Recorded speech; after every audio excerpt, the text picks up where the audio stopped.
Նարեկ Օհանյանը չի ընդունում մեղադրանքը, թե օժանդակել է Փարաքարի համայնքապետի եւ նրա ոստիկան ընկերոջ սպանությանը, փաստաբան Վահան Հովհաննիսյանն է ստանձնել նրա պաշտպանությունը։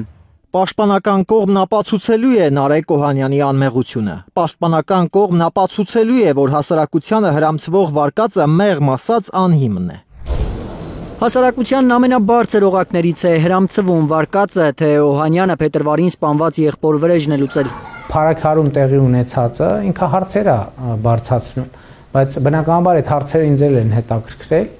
եւ անհանգստացրել։ Փաշինյանը, որ զինված հարձակումից ժամեր անց էր առաջ քաշել վենդետայի վարկածը եւ դա փաստաբանների գնահատմամբ նախաքննական մարմիններին ուղղորդելու փորձ էր, երկուշաբթի Ստրասբուրգում նորից է անդրադարձել Փարաքարի համայնքապետի սպանությանը, ակնարկել, որ արյունահեղությունը չէր լինի, եթե փետրվարի 5-ի սպանության գործով մեղավորները ճաղերի հետևում լինեին։ Փետրվարին տեղի ունեցած իրադարձություններ են եղել Փարաքարում, որ զոհ է եղել։ Հիմա այդ գործով 14 մեղադրյալ կա։ Եվ դատավարությունը ընթանում է, բայց մեղադրյալների մի մասը ընդհանրապես կալանքի տակ չի, մյուս մասը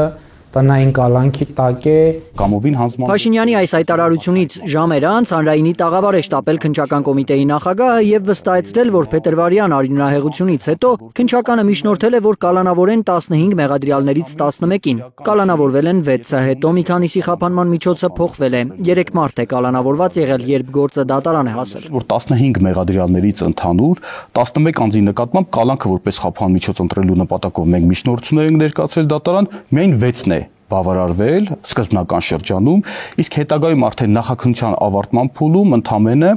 3 անձի մասով կալանքով դատարան են ուղարկում։ Փետրվարի 5-ի սպանությունից հետո նաև ոստիկանների ուժեղացված ծառայություն է եղել Մերձավանում, ըստ գյուղացիների ընդամենը 1 ամիս։ Մենք քրեական վարույթով տվյալներ ունեինք արդեն, որ կողմերի միջև լարված փոխհարաբերություններ կար եւ այդ լարված փոխհարաբերությունները հնարավոր էր հանգեցնել այլ ծանր հանցագործությունների եւ դրանից հետո ես տեղյակ եմ, որ ներքին գործերի նախարարությունը կոնկրետ այս համայնքում իրականացրել է բազմաթիվ օպերատիվ հետախուզական միջոցառումներ, որոնք այդուհանդերձ միտված են եղել նոր հանցանքի կանխմանը։ Ըստ Պողոսյանի կալանավորված Գևորգ Հարությունյանը խոստովանել է, որ 1 ամիս նախապատրաստվել է Փարաքարի համայնքապետի սպանությանը, հետևել է Վոլոդիա Գրիգորյանի շարժին, դաշտային տեղանքում հրաձգությամբ է զբաղվել ուժերը զարգացնելու համար։ Պարապել է։ Արյունահեղության կանխմանը միտված բազմաթիվ միջոցառումներ ձեռնարկած ՆԳՆ ծառայողները այդ կրակոցներն ըստ էության չեն լսել։ Հարությունյանը խոստովանել է, որ սեպտեմբերի 23-ին կեսգիշերից առաջ գնացել է Վոլոդիա Գրիգորյանի տամբակ ու կրակահերթ է բացել։ Ըստ էության պատճառը վրեժխնդրությունն էր 2025 թվականի փետրվարի 5-ին տեղի ունեցած դեպքի ըստ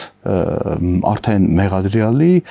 ինքը մտերիմ եւ շատ մոտ ընկերական հարաբերությունների մեջ է գտնվել։ Այո, Գրիգոր Օհանյանի մահացած փետրվարի 5-ի դեպքով, ինչպես նաեւ Նարեկ Օհանյանի։ Պողոսյանի խոսքով 20-ամյա Գևորգ Հարությունյանը Վոլոդիա Գրիգորյանին է մեղավոր կարծել ընկերոջ սպանության համար։ Ըստ